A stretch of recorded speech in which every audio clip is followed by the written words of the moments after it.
one who does the baptism. That's what he talks about back in chapter 1. He says, Christ didn't send me to baptize, but to teach you. It doesn't matter who dunks you in the water. Baptism is a lot more than that, of course, we understand that. But the person who does the baptism is insignificant. It's why you're being baptized. It's the one that we're preaching about. The one who does the preaching is insignificant. Paul says, though I preach the gospel, I have nothing to glory of, for necessity is laid upon me. He had been chosen to be an apostle. He had been given the gifts of the Holy Spirit. He was the apostle to the Gentiles. Necessity was laid upon him. And so, yea, woe is unto me if I preach not the gospel. For if I do this thing willingly, I have a reward. But if against my will a dispensation of the gospel is committed unto me. We have to be willing to be evangelists, to preach the gospel, to be involved in this work. Don't do it against your will. Don't do it reluctantly. Know the joy that comes from teaching someone, opening their eyes, showing them the truth, and seeing them commit their lives to Christ. And let that be the reason. We have a reward for preaching, for teaching the truth, for being evangelistic.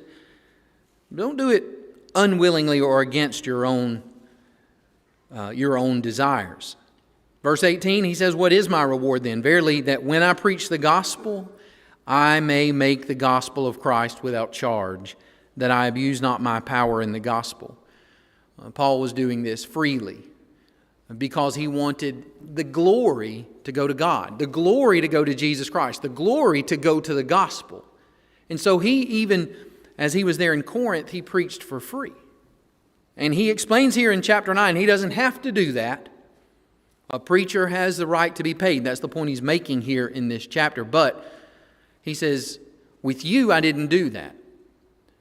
Because I didn't want you to think that I was glorying in being a preacher. In being the one who is teaching the truth. The reward that I get is that the gospel is preached, that God is glorified. For, verse 19, though I be free from all men, yet have I made myself servant unto all, that I might gain the more. And unto the Jews I became as a Jew, that I might gain the Jews. To them that are under the law, as under the law, that I might gain them that are under the law.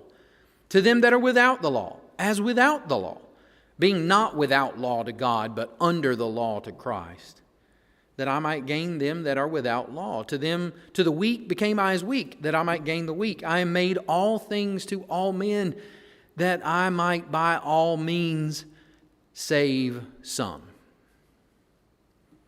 The second thing that we need to do in order to win souls is become all things to all men. Become all things to all men. And this has taken on, this phrase, this idea has taken on a lot of ideas over the years. Some have even gone so far as to say, I can continue in my sin because the grace of God is going to forgive me. They talk about Jesus being friends with prostitutes and drunkards and the lowest dregs of society among people. Well, being friends with them and trying to convert them didn't mean he was participating in what they were doing. And that's what we have to understand about Paul's words here. When he says, I became all things to all men, that I might by all means save some, doesn't mean that he would go about participating in the things that they were doing in order to try to establish a relationship, make a connection with them, and then convert them to Christ. By no means would he do that. And he makes that point back in verses 20 and 21.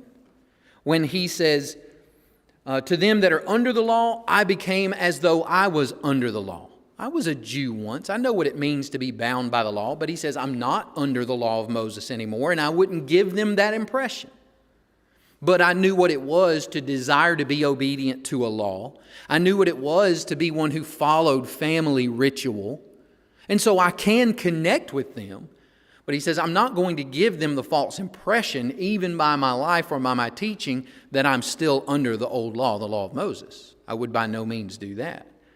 And then he says in verse 21, to those who were never under the law, the Gentiles, who were never under the law of Moses or the Old Testament. He said, I can connect with them as well because I'm free from the law of Moses now as a disciple of Jesus Christ.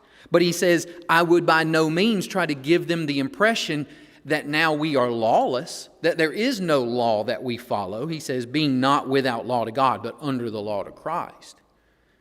And so he's making the point here that I'm not going to participate in what people are doing that I know is sinful simply to try to create that connection and that relationship and win them to Christ. But he says, I will appeal to what we have in common. I will be all things to all men. I like Auburn, you like Alabama. We can talk about Alabama all you want to. You like politics, I'll keep up with it enough that I can hold a conversation with you. Whatever it is that people want to talk about, whatever it is that they have interest in, Paul says, I will learn something about that. I'll be able to hold that conversation. We will establish that connection. But I'm not going to participate in things that I know that are wrong. And so we need to understand that phrase, becoming all things to all men, has taken on a wrong connotation in today's world. Paul was saying, I will reach out and establish connections, relationships with people, but I'm not going to participate in the things that they are doing. He says back in verse 19, here's the key to it, really. Becoming all things to all men means being the servant